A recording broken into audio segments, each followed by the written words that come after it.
కృష్ణ భక్తి రసభావనలో లీనమై అనునిత్యం హరినామ స్మరణ చేయడం ద్వారా దైవానుగ్రహం లభిస్తుందని సంగారెడ్డి జిల్లా కంది హరే కృష్ణ టెంపుల్ బాధ్యులు బిభీషణ్ ప్రభు వెల్లడించారు. పట్టణంలోని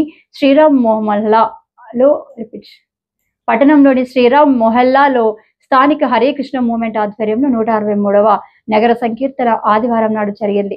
అనంతరం శ్రీరామ్ మందిరంలో ఏర్పాటు చేసిన సత్సంగ సభలో పాల్గొని ఆయన హితోపదేశం చేశారు. సర్వకాల సర్వస్థలం యందు భగవంతుడు భక్తుల చెంతనే ఉంటాడని, అయితే భక్తులు భగవంతుడిని మనస్ఫూర్తిగా కొలవాలని సూచించారు. ప్రతి క్రీడలోనూ గెలుపు ఓటములు ఉంటాయని, ఒక్క భక్తి విషయంలో మాత్రం విజయమే ఉంటుందని సెలవిచ్చారు.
जगन्नाथ जय जगन्नाथ।